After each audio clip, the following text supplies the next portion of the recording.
things change on this product rapidly.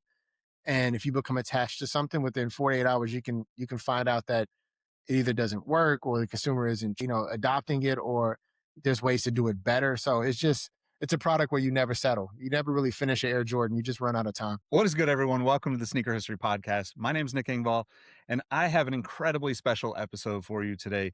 I got the chance to sit down with Jason Mayden, the former VP, Chief Design and Innovation Officer at Jordan Brand. He's held many titles. He's an entrepreneur. He's done just a ton of amazing things in his career. And I get to talk to him about the Air Jordan 41. But more importantly, I get to talk to him about leadership, about the ups and downs of life, and all of the things that are, thrown in front of us to stop us from being great at what we do. This conversation is one for the books because Jason has been an integral part of the sneaker world, sneaker culture as a whole, but he's also just taken on a role called the VP of Jordan Visioneering. And he's basically heading up a lot of the new things that are coming from Jordan Brand for the LA 28 Olympics in Los Angeles. And this conversation is just one you're going to want to sit down and probably listen to or watch a couple of times. But before I get into it, I just want to let you know, I just got my very first book in hand, and you can still pre-order it right now. It'll come out in October. I appreciate all of you for supporting through the years. And honestly, having this conversation with Jason Mayden after years of circling and following each other on social and all those things that we do in the sneaker world, it was really great to just have a chat with him. And I'm super thankful for the opportunity. Thank you to Jordan Brand for making sure that I had the time with him. Let's get into it. It's a good one, and I really hope you enjoy it. If you did, definitely leave me some feedback, because one thing about podcasts is that we don't always get direct feedback from the people that are listening, but we do know that you're listening. So if you enjoy this one, let us know what you took away from it, because this is an inspiring conversation, and I think it will be something that you can come back to and learn from and reference in the future. All right, let's get into this conversation with Jason Mayden. 1984, Mike Jordan steps on the scene at the LA Olympics. This was pre-Jordan Brand, pre-Bulls uniform, pre-six championships. And he had a vision for himself that no one else saw. And he methodically put together a system, or quote unquote engineering practice, to bring to life this version of himself that we now know as Air Jordan. Little Jason, 7 years old, in the hospital fighting what could have been a potentially fatal blood infection. I laid in my hospital bed, imagining myself becoming Dr. Lucius Fox, working for Michael Jordan, who I thought was Bruce Wayne. I had a vision for myself that I methodically put to a process that I engineered my life around to become a professional designer. All right, man. Welcome to the podcast. Thanks for joining me today. Obviously, you got quite the storied history. I dug a little deeper over here so you could see some stuff you might have worked on way back in the day. Dude, yeah. Well, I wanted to start off, obviously, congratulating you on all the success, man. After getting to talk to Leo and DK, there's just new energy. I feel it as a consumer, and I want to just give you a little props on that ahead of time. But Thank you, I bro. think that speaks volumes to where things are headed. And hopefully I'll get enough time here to get into the new role that you moved into recently, because I think that is also inspirational to folks like myself who just live in this industry and see something change that is so different than what you started with, 25 years ago, walking in as an intern to Jordan Brand. So you left in 2014 and came back, a decade later. What were some of the things that you had to unlearn stepping back into, Jordan Brand and Nike as a bigger picture? Yeah, that's a great question. First, it's good to see you. Thank you for having me on, man. I always Of appreciate course, man. the space and the platform. I would say it's less about what I had to unlearn. It's more about, how did I articulate my experience that I gained over that decade in a way that was relatable and understandable to, the interior of the company. And so a lot of what I've done since I left has sat at the intersection of venture capital, entrepreneurship, technology development, societal change, policy change. So it's a very different remit than the typical footwear and apparel designer's remit. And a lot of that is because of my interest in education and training, but more importantly, how I feel I should steward my gifts and talents. And so coming back into the brand, the thing that I first really wanted to impress upon the team is the notion of leadership and how much of what we do is in service of the youth, in service of the athlete. And leadership is stewardship. We don't own this brand. We're not the main character in Michael Jordan's story. We're supporting characters. And so we have to play our roles appropriately and knowing that people will remember his legacy through some of the work that we get to contribute to society. And so giving people a grounding and a sense of why this brand is special, took them back to Chicago, gave them the true kind of insider's view of what it felt like growing up there, going to his home. We threw a party at his home before he sold it, and gave them this sense of like, this is the magic that existed in the 90s, early 2000s, like being in the true MJ era, not just watching it on television, but living it and walking down the street and having the conversations in restaurants and in school. And so by them falling in love with Chicago, understanding the essence of the city, it gave, to your point, like this reimagination and reignition of desirability for what it means to be a part of this team. So a lot of what you're feeling with the brand shifting, the evolution of the narratives, the evolution of the product, first started with people getting a deeper connection back to the origin story. Because you never could know where you're going unless you acknowledge where you've already been. So it was a blessing. And I think the biggest part was unpacking the concept of having reverence for the brand versus just referencing the brand. Yeah, So yeah. this is a reverential era, not a referential era. Yeah, that is beautifully said, man. And that leads me into kind of the next part of the conversation. Talking to the guys, they spoke a lot about how there was so much research that went into the 41, talking to the kids out there, talking to the hoopers out there. And one of the things that was kind of surprising that I think led to some of the colorway choices and the design stuff was that nobody was asking for the retro inspired product, like and I mentioned like obviously like you grew up watching MJ, you have an affection for red and black sneakers. Like that's just how it is. But it was surprising to hear how many people didn't care about that and how many kids didn't care about that. And can you talk a little bit about how that shaped even the bigger picture direction for the 41? Yeah, yeah. I would say, a lot of the color theory is based upon how people have an emotional attachment to an object, right? And so the reason why red, black, and white was so special was because of what Michael did with wearing the jersey at that time. It gave a foundational understanding of the importance of those team colors. They stand for something and they'll never go away. And I think for this generation of Jordan consumer, it's important that they have their moments. They have their colorways that are in context. They have their moments where they see athletes who are part of the brand wearing the product and doing things that they didn't think was humanly, possible. And so it's a nice push because we get to evolve and we get to find relevance across timelines. Because Jordan specifically, the game shoe is an intergenerational product. It's something that the parent, the uncle, the aunt, the elders, the siblings, the young people, the nieces and nephews, they all can have their own moment with the game shoe. And so colors are a quick way to have that intergenerational conversation. And the beautiful thing is we won't necessarily take the color and give it the colloquial name. That'll come from the kid. So we may call it varsity red. They may call it something completely different. It might be Yeah, Carolina yeah. blue to us. It might be something different to them. So that's the magic, is allowing people to help to shape the narrative in real time. Because I do believe this consumer, this kid, is very invested in co-creation. They're not interested in just being dictated to. They want to actually hear their voices and they want their voices to be visibly displayed within the product output. So yeah, Leo and DK are correct, man. The amount of conversations, listening, the humility shown by asking questions, not just pushing answers that we want. That's all part of good design. And that's all part of the responsibility of being a steward of this brand. Yeah, man. And I think like you've been as with Leo and DK as well, but like you've been a part of this for so long as a consumer too and coming into it, like I remember, you know, the early days of your career and like how much you felt like a conduit to the rest of us outside of the walls of Jordan Brand and Nike as bigger, right? And I think that's such a Jordan Brand challenge, right? Yeah. And I guess like with the 41, aside from that color story, aside from the, direct connection to the consumer out there hooping in the shoe, what were some of the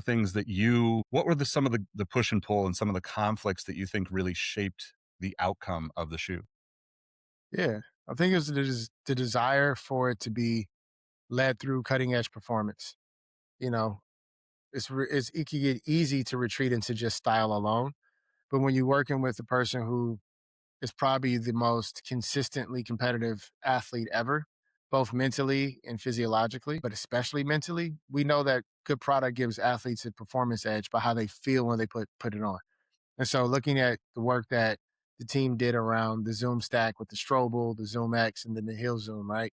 Like that's a responsive two-way product that allows you to dominate on both sides of the ball. It's a mental thing. So if I can stop you from scoring and then I can turn around and get an and one, that deflates your competition. And so I think the biggest challenge is how do we put a product on the market that exceeds expectations from a performance standpoint, that still lives at that intersection of sport and style that Jordan is known for. And that's always going to be the challenge. Like we have to think about new methods to make, new breakthroughs in research and material science, new technologies coming from ink, meaning Nike ink, and the research that's being done for all of the brands that sit under the portfolio. And then how do you encapsulate that research in a form factor that is a little bit ahead of trend, but also at the same time minimal, timeless, with great shape, proportion. Like it's a lot of different boxes we have to check. That's why designing this product isn't for the faint of heart. You actually need to be extremely patient, extremely open to feedback, but more importantly, open to ideation because things change on this product rapidly. And if you become attached to something within 48 hours, you can find out that it either doesn't work or the consumer isn't adopting it, or there's ways to do it better. So it's a product where you never settle. You never really finish an Air Jordan. You just run out of time. Yeah, yeah. One thing that I think talking about the tech and how it feels more, the multi-directional aspect of it, both from a physical standpoint and a player standpoint.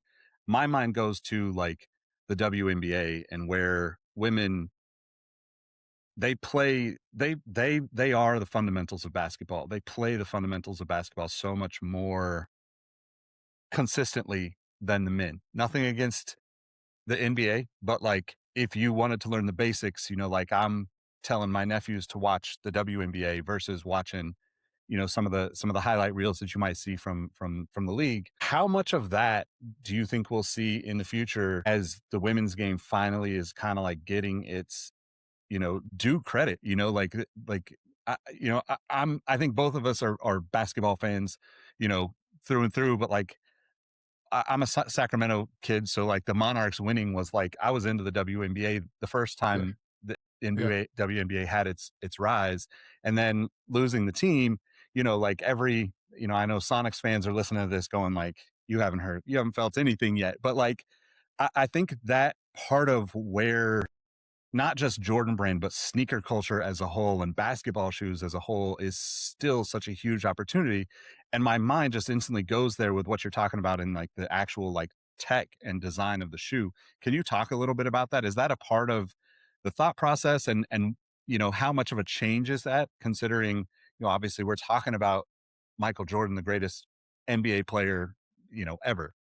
yeah, yeah. No, it's a great question, and I think if you look at the roster of athletes that we currently have, the moves we've made over the past 2 years with the caliber of athlete that is coming from college into the W, you can see where the brand is expanding. If you remember, we were one of the first brands to highlight a lot of women athletes. We had April Holmes, a Paralympian, dominating. We had conversations back in the day across multiple versions of culture, boxing, basketball. So I think right now what's happening is that there's more emphasis on women's sport, which means there's more research dollars that'll be allocated towards women's sport. And that's an area I'm very passionate about because you need the research to understand, the biomechanics and the physiology of the woman athlete so you can serve her needs at the highest level. And so I fundamentally agree when you think about the purity of the game, the footwork, the spatial manipulation, the off-ball defense, the mind games, the way that the game is just beautifully broken into improvisation. It's women's basketball. They have high degree of athleticism, but a lot of the game exists below the rim today, right? And so that means you get to see the purity of the sport, the chess, the breaking down of your opponent. Very similar to if you're watching boxing. Most people want to see a brawl. I'm a boxing fan. I love technical boxing. I love watching what other people would consider a boring fight because that's a well fought match, right? Like two boxers at their prime that are proficient and know how to reserve energy and know how to shoulder roll and know how to evade, getting punched. And that's beautiful. But to the average consumer, they just want to see a brawl. To the average consumer, you just might want to see people get dunked on. But if you love basketball, you're going to study the women's game. And I think that pushes us from a design perspective to think about foot morphology, to think about weight, to think about traction placement, to think about toe splay, think about responsiveness, think about the types of cushioning and how much pressure needs to be generated to activate the cushioning and the technology in the product.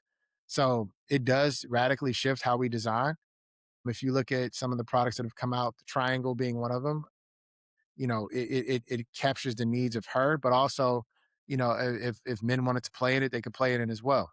So I think we're getting to a point where it's going to be specialization, where we can do things that really truly serve her, but also the acknowledgement of the amount of research needed to continue to capture the moment, which is exciting because we're at the bleeding edge of doing that. And the 41 is a good example of a product that took into consideration, you know, multiple styles of play across the W and the NBA. So it's a phenomenal time, man, to be a basketball fan. To be honest with you.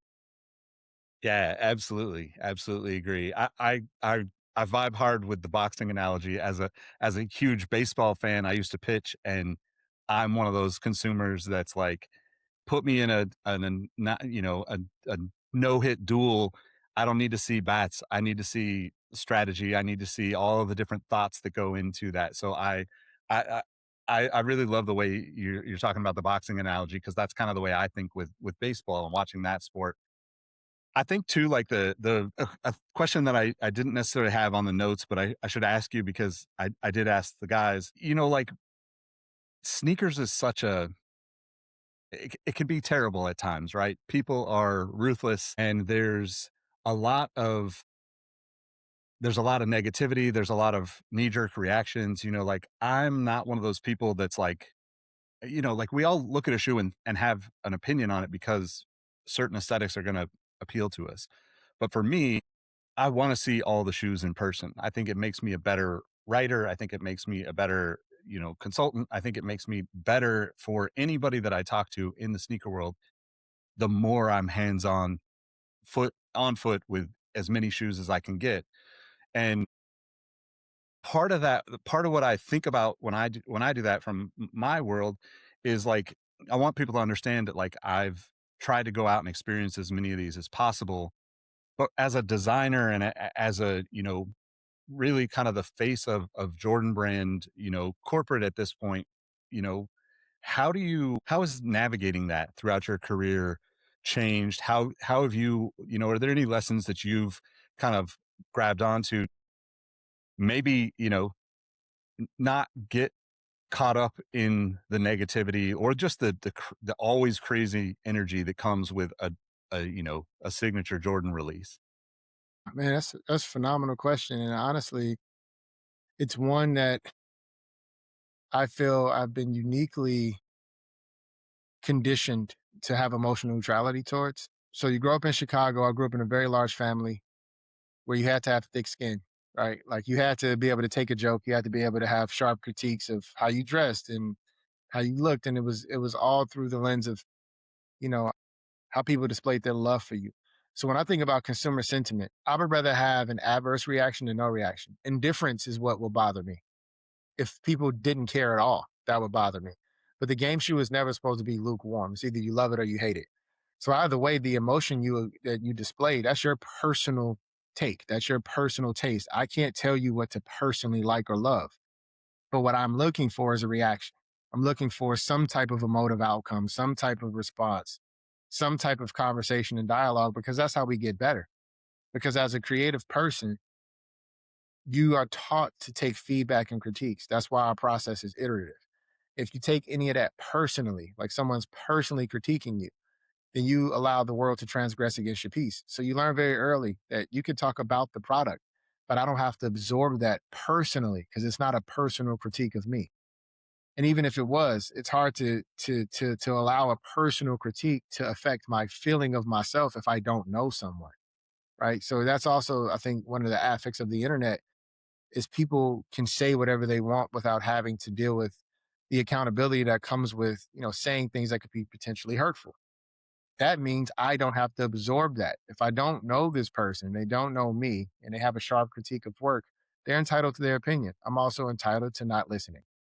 And Yep. so I think Yep. there's a duality to it. You can say what you want, but I don't have to receive it or absorb it. I can just allow that energy to flow past me, happening in front of me, and not react to it. And that just comes with maturity, because sometimes you have to ask yourself, the person you're interacting with, you don't know what they're dealing with, right? And if they're not getting community in their day to day life, they may say something to get a response. And if I give them the response that's negative, I don't know what types of feelings they may carry forward. So I try my best to be a person that doesn't do what people expect. I respond with kindness and joy and inquisitiveness. And I've had so many direct messages that started off with, negative commentary that resulted in these people being some of my closest friends because I didn't match that energy. I told them, you know what? I appreciate that. Thank you. What's going on in your life? How's your family? What's behind this comment? Is everything okay? And then you realize some people are just carrying a lot and they're not expecting grace. So I try to be the person that I claim to be, even when it's inconvenient, even when no one is looking, because what matters to me most is how I make people feel. And if I can have that discussion, people can express what they like or don't like and still walk away feeling respected. That's the role. That's the role, right? That's what comes with being out in front is you have to be willing to listen. You have to be willing to be critiqued, but you don't have to hold on to that because it that means that your ego is involved. And so you have to die to your ego daily. And for me, I care more about, you know, uh, winning than I care about being right.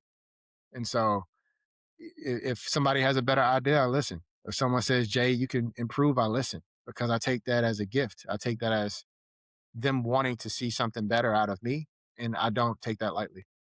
Yeah, I think that's a incredible answer. You talk about the big family and I'm going, yeah, like this is, we've maybe had some similar parallel paths in a way because, I even just my uncle, it just comes to mind, like bought my first pair of Jordans, like eighth grade after working all summer and getting them. But like I was wearing a size 13 shoe and I was only like 5'5" at the time. So my Yeah. uncles used to call me an L. Like they just told Yeah. me I was L shaped. And like, it was funny to them, but I was like, "Are you making fun of my shoes?" Like, when Yeah. you're that young, you're trying to You understand it. don't know. But then, yeah, but then like exactly what you're talking about the DMs and that I have so many similar experiences. What would you say to the designer to the intern walking in, to Jordan Brand 2001 about that experience to Yeah. to help them level set in that? Because I think, we especially with the way that the world is right now, people are, going through it and that stuff, it affects them so heavily. What would your words of advice be to that person that's just stepping into that experience now? Yeah. Man, this is such an important topic that I care deeply about. I would tell that person, don't believe you are as good as you think you are, and don't believe that you're as bad as they say you are. You know, don't get too high, don't get too low. Emotional neutrality is the unlock. Being able to observe something but not participate in it is the unlock. Being able to discern what's happening in front of me and what's happening to me is the unlock. A lot of people's sharp critiques of the work we do, once again, has nothing to do with us personally, even though people may try to make it personal by saying, hey, this designer or this brand, you don't have to receive it as personal. You can receive it as this individual who I do not know has the right to an opinion because they've spent money on an object or they're considering to spend money on an object that I'm affiliated with or I created. It does not mean I need to carry that with me personally. Because what happens is you start to do deduction on your worth, on your value, on your self efficacy, on your self belief. And if someone's feedback on your abilities deters your self belief, then you never know who in the future may be impacted by that choice for you to acquiesce your sovereignty because there's people that look up to us. And those people aren't looking up to me because I hang out with celebrities. They're looking up to me because I handle difficulty well. I know how to respond kindly. I know how not to be pushed into a corner where I emotionally react and just blow up and throw away all the years of goodwill that I've worked hard to accrue for myself, for my community, for my children, for my progeny, and for other people. And so as long as you're self-governed and as long as you realize the only enemy is your enemy, the dialogue you're having here, then you're gonna be okay. Because once again, you have to be comfortable with practicing resurrection. You have to be comfortable with getting back up every single day that you get knocked down and telling yourself that it's worth it. Because something a friend and I talk about all the time is that nice guys don't finish last, we outlast. And so, as long as you're running your race, as long as you're moving at a pace that feels right to you, It does not matter what people say about you if it's in conflict with what you know to be true of yourself. So give yourself grace, give yourself an abundance of love, but also do the same for others because you never know what people are going through.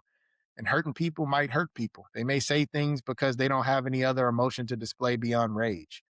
Give them empathy, give them some form of consideration. Be more curious about where it's coming from. Because I'm telling you, there's been people who said some very, they tried to be very intentionally hurtful. And when I just asked a few questions, they apologized. They were like, I'm so sorry. This happened to me. And you just responded. And I didn't expect you to respond.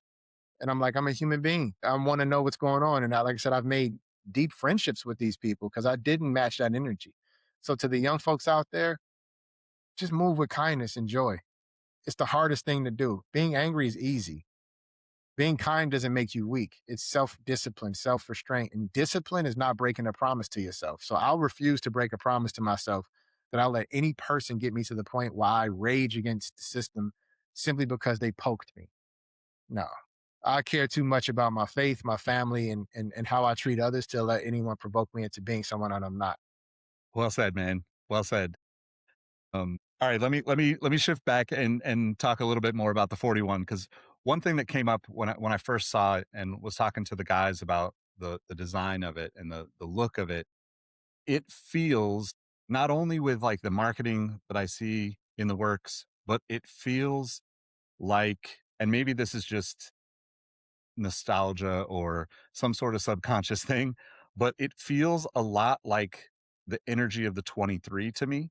Hmm. And the almost like reset the new direction, this like new, uh, just new energy. And I wonder if you could talk about if that is the case internally on the team as you're working on this and, what that looks like compared to previous, you know, game shoes that you've worked on. Yeah, no, I'm glad you mentioned that. The essence of the 23, having been there at the time, working with Mark Smith and Tinker on that product, Tom Foxen, was all about material science, construction methodologies. At that time, it was considered using solvent-based, solvent-free glues and water-based glue. Like we really cared a lot about the construction. So going into the 41, the same conversations were happening. If you look at the paneling, you look at the outrigger on the side, you look at the facets, the collar height, this was an obsession with craft that meets sport performance. And so the conditions were the same, but the players on the court to create the product are different, right? Having Leo Chang at the helm, DK leading footwear, Pete now stepping into the chief design officer role, Dom leading footwear. So it's a new crew that didn't have the long legacy of working on the game shoe collectively. So it was really fun to witness them come into their own, bring their own kind of emotional connections to the product, their own interpretation of the aesthetic, the ethos, and then putting a product on the court that's comparable to some of the best basketball shoes today while still having an element of Jordan DNA. Right. Like you look at it and something about it, you're like, something is you just Jordan always has that little percentage of like curiousness, like I don't know what to think just yet. And Yeah. each Yeah. product should have that because it forces you to want to pick it up, look at it in the light, and turn it. And that's why I've always said our brand is a brand of shape, proportion, light, and shadow. Meaning the night before school, I lay in the bed, I'm looking at the product, I'm turning it in my mind's eye, I'm looking at every angle, looking at the lines flow around, looking at the shapes, the textures. That's what makes the game shoe beautiful because it's a primary, a secondary, and a tertiary read every single time. And I think the 41 has done that with the texturing, with the 3D print, you know, uh, the texturing on the faceted jewel piece, the carbon fiber, the way that, the outsole now has a little bit of a window to see some of the technology, just enough. It's a perfect balance of newness, but also, like I said, it's reverential, but it's not referential to previous styles. Yeah. Yeah. That's how it translates to me. I mean, even just, before this one just showed up and I just got a few hours to look at it in hand last night. And, it feels, it's just so spot on. It feels that way. And it's hard to, again, like, I guess it's just the nature of the internet, but it's so hard to get that across to people. So I really hope that people go out and, you know, buy it or not, like see it in hand, put it on foot because it's, it it drove me back to like that same feeling of the 23. And there's been others in between, but that one was very poignant in my mind as one of my favorites. And I think you always have that, like, is this the last one, kind of Yeah, yeah. conversation that floats around the internet and infiltrates your thoughts with all of it.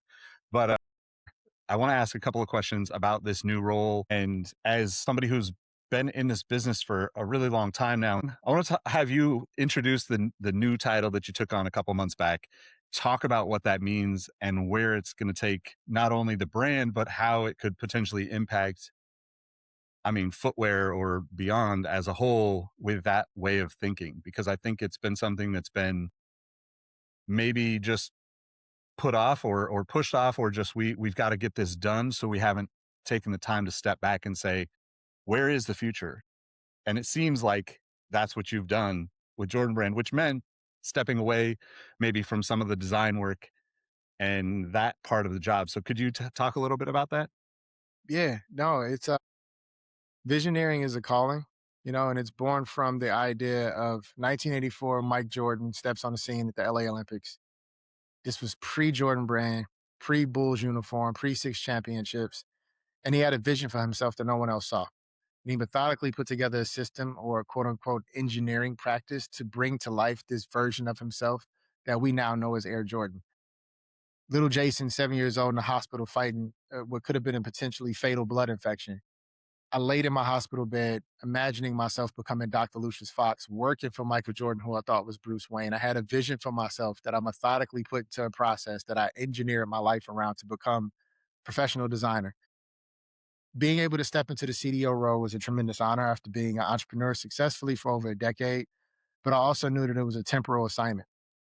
It was an assignment where I needed to get others ready. I have been fortunate enough to be there at the beginning of the brand, but I'm not naive to believe I'll be around forever. And so, in order to give way to grow talent into positions to get people to live their childhood dream, you have to be willing sometimes to design yourself out of your role to make space for others. And more importantly, you have to be willing to go forward into ambiguity to carve new paths for other people to potentially follow. Like there was no blueprint for me to become the first intern, and there will be no blueprint. There's no blueprint in front of me for me to be a creative operator because that's essentially what visioneering is. It's a cross-functional team, not a cross-disciplinary team. Cross-functional team obsessing over new ways to expand the path of the brand. So experiential, product, thematic, purpose, community. So all the pillars of building a massive brand and business now have an innovative visioneering approach because I do believe creativity can exist in every part of our company. It's just not in design. And leaving the company and being an entrepreneur and, deploying capital, raising capital, working on technology, I got a chance to see creativity at scale across multiple industries. And I became fascinated with what that looks like, in an economy where the value of a man-made item is going to be even more precious, right? Man-made goods will be even more important as we move towards, a future where you might not be able to discern what's done by AI and what's done by man.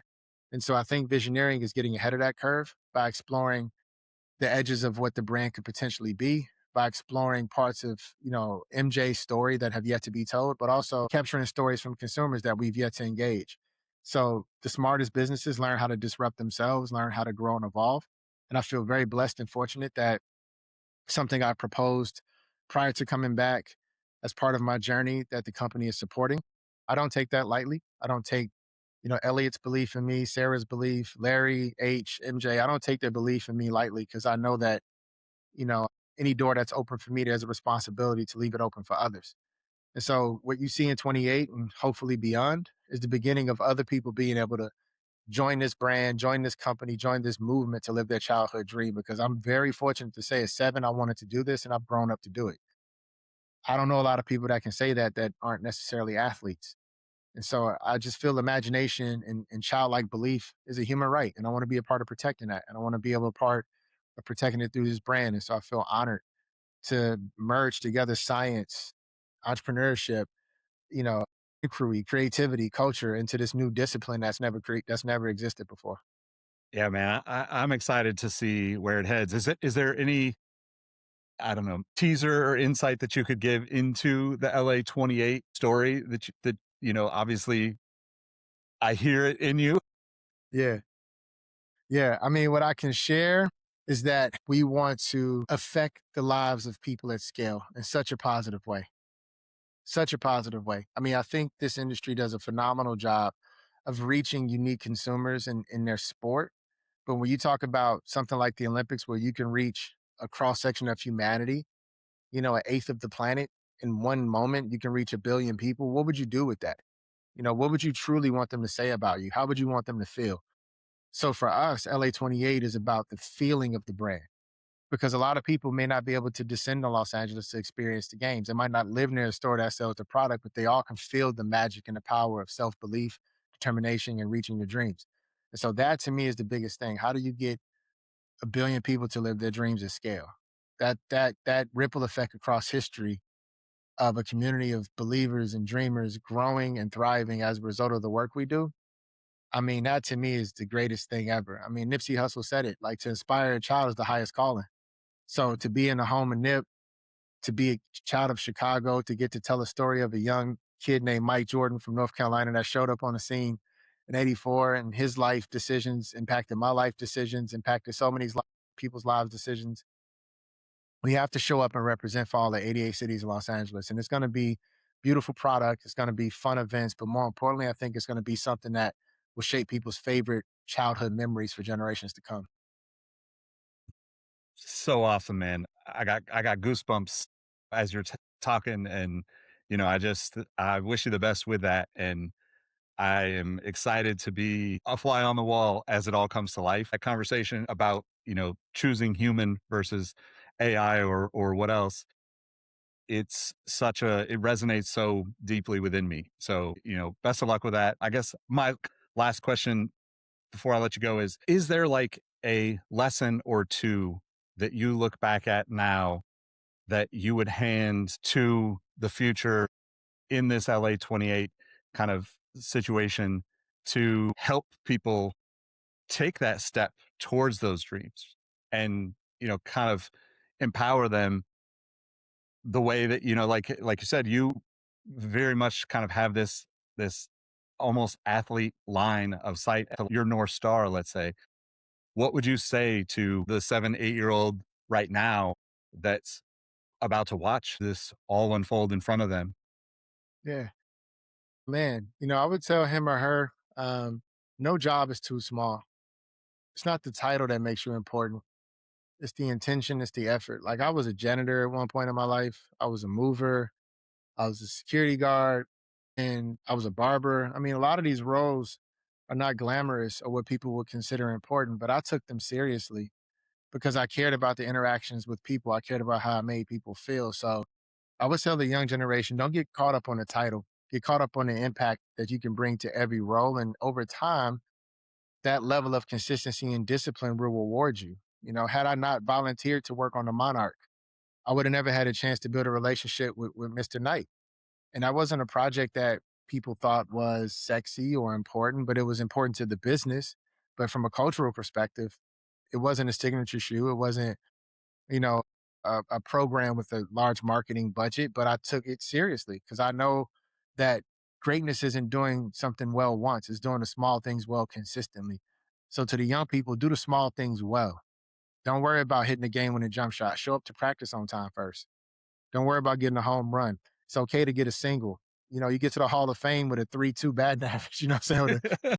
Like, so it's like you just need to hit 3 out of 10 pitches and you're in the Hall of Fame. So perfection it doesn't exist, but progress does. So become obsessed with progress, become obsessed with doing the small things well. And when you look up, you would have lived a life of substance and you'll be way further than you could have imagined for yourself. Yeah, I think that's a perfect place to end. Thank you so much for your time, man. It's great to actually get to chat with you. I know we've gone back and forth, over social and circled around each other for going on 30 years, So, but I really appreciate the time. I appreciate you so much, and good luck with all of these ambitious endeavors. Thank you, bro. Thank you. It's going to take all of us, man. So it's a community effort. Hey, Nick here again. Before you take off, I want to thank you for listening to the Sneaker History Podcast. If you want more insights into the sneaker world, I've started a newsletter called the Sneaker Newsletter to share my knowledge of over 2 decades experience working in the footwear industry. You can find the link below or go to thesneakernewsletter.com. Last but not least, tell someone you like their kicks today. You never know how far a simple compliment can take you, and we all know how good it feels to be on the receiving end of some appreciation. Thank you for all the support, and we will catch you on the next episode. Peace.